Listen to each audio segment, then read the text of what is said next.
क्या कुरान में क्या लिखा है, फिक़ह में क्या लिखा है, इस्लाम में क्या लिखा है, ये आप तय करेंगे या मैं तय करूंगा? सर, इससे हम मजहब में दखल अंदाजी कर रहे हैं, इंटरफेरेंस ऑफ द रिलीजन।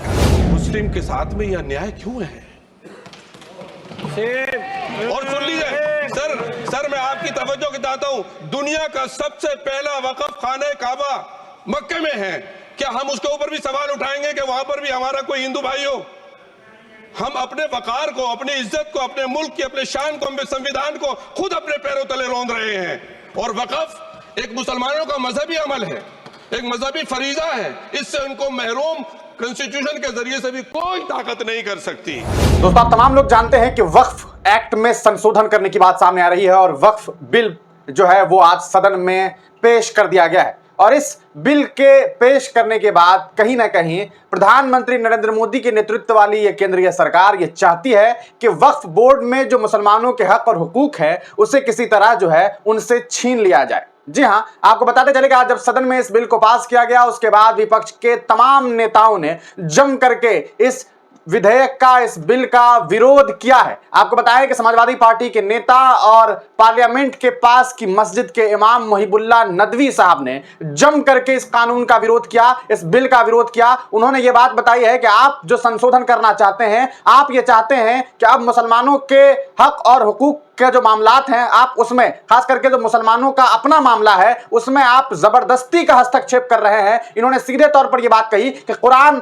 मस्जिद, मसाजिद, मदरसे हमारे मामलात हैं, आप इसमें इंटरफेयर क्यों करना चाहते हैं? कुरान में क्या है यह फैसला हम करेंगे, ये बात मुहिबुल्लाह नदवी ने कही है। आपको हम आगे मुहिबुल्लाह नदवी साहब का पूरा स्टेटमेंट सुनाने वाले हैं। आप देखिए कि कितनी बेबाकी के साथ मस्जिद के एक इमाम जो अब मेंबर ऑफ पार्लियामेंट हैं, रामपुर के वो सांसद हैं, जम करके उन्होंने दहाड़ लगाई है। देखिए इस वीडियो को।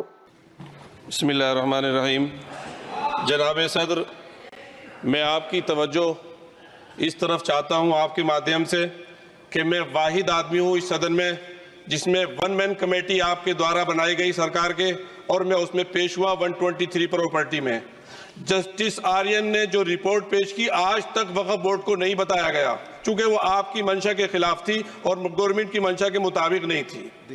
123 प्रॉपर्टी में जब मंशा के खिलाफ हमारे नहीं आई, मंशा के मुताबिक नहीं आई, तो हमने 2 मैन कमेटी बनाई और 2 मैन कमेटी ने भी कोई रिपोर्ट वक्फ बोर्ड को नहीं दी। जबकि वक्फ एक्ट जो है 1995 जो है वो पार्लियामेंट से पास शुदा है कि हम पार्लियामेंट के जो एहतराम है उसका नहीं कर रहे, उसके हुकूक का। इसी तरह से सर, सूबाई हुकूमतों को इख्तियार दिया गया। सर, हिंदू एंडोमेंट में जो कर्नाटका और तमिलनाडु में है वहां कोई मुस्लिम नहीं हो सकता, और 26 में आर्टिकल 26 का वायोलेशन है। 4 धाम में ये लिखा हुआ वाज़े तौर पर कि सिर्फ हिंदू होगा। बिहार, उड़ीसा में भी यही लिखा हुआ है। पंजाब, हरियाणा में गुरुद्वारा प्रबंधक कमेटी में सिर्फ सिख होगा ओनली, और ये उनका अधिकार है जिसको माना गया है। लेकिन मुस्लिम के साथ में यह अन्याय क्यों है? और सुन लीजिए सर, मैं आपकी तवज्जो के चाहता हूं, दुनिया का सबसे पहला वक़्फ़ खाने काबा मक्के में है। क्या हम उसके ऊपर भी सवाल उठाएंगे कि वहां पर भी हमारा कोई हिंदू भाई हो? हम अपने वकार को, अपनी इज्जत को, अपने मुल्क की, अपने शान को, अपने संविधान को खुद अपने पैरों तले रौंद रहे हैं। और वक़्फ़ एक मुसलमानों का मजहबी अमल है, एक मजहबी फरीजा है। इससे उनको महरूम कॉन्स्टिट्यूशन के जरिए से भी कोई ताकत नहीं कर सकती। सर, ये हम बहुत बड़ी गलती करने जा रहे हैं जिसका खुमियाजा हमें अभी नहीं, सदियों तक हम भुगतते रहेंगे, क्योंकि हम खुद अपने कॉन्स्टिट्यूशन को, संविधान को, उसकी पामाली कर रहे हैं। अगर हमें इस सिलसिले में, मैंने सर पूरा मैंने उसको मध्यम से पढ़ा है और मैंने पूरी 40 तरामीम जो उसमें गलत है उसको लिखकर जो है वो मैं लेकर आया हूँ। सर, इसके जरिए से सरकारी अमले को बाज़ाब्ता तौर पर यह हक आखिर तो कलेक्टर को दिया जा रहा है, सर्वे कमिश्नर के इख्तियारात खत्म किए जा रहे हैं। आखिर सर्वे कमिश्नर भी तो गवर्नमेंट ऑफ इंडिया का होता है। सर, ऐसे कैसे कर सकते हैं हम?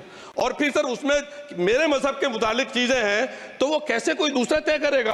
क्या कुरान में क्या लिखा है, फिक़ह में क्या लिखा है, इस्लाम में क्या लिखा है, ये आप तय करेंगे या मैं तय करूंगा? सर, इससे हम मजहब में दखल अंदाजी कर रहे हैं, इंटरफेरेंस ऑफ द रिलीजन कर रहे हैं। सर, इस तरह के कवानीन से मुल्क की शाख को नुकसान पहुंचेगा।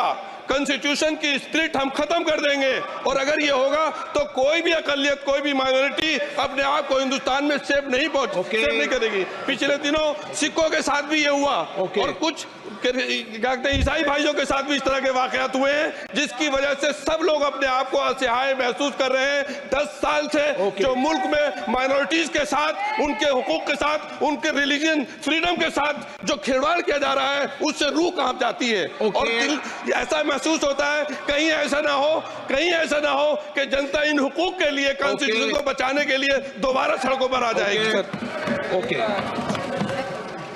तो दोस्तों सुना आपने रामपुर के एमपी मोहिबुल्लाह नदवी साहब को, जिन्होंने शानदार तरीके से वक्फ बोर्ड को लेकर के, वक्फ कानून को लेकर के जो संशोधन करने की कोशिश की जा रही है उसके खिलाफ उन्होंने आवाज उठाई। समाजवादी पार्टी के ये नेता सीधे तौर पर ये बात कह रहे हैं कि यह हमारा आंतरिक मामला है, आप इन मामलात में जबरदस्ती हस्तक्षेप कर रहे हैं। उनका ये कहना है कि ये मुसलमानों का मामला है, फिर इसमें गैर मुस्लिमों को जोड़ना और तरह तरह के संशोधन करने के कोई मतलब और मायने समझ नहीं आते हैं। आप इस पूरे मामले को किस तरह से देखते हैं और मोहिबुल्लाह नदवी साहब के स्टेटमेंट पर आपकी क्या राय है? अपनी राय कमेंट सेक्शन में जरूर लिखिएगा।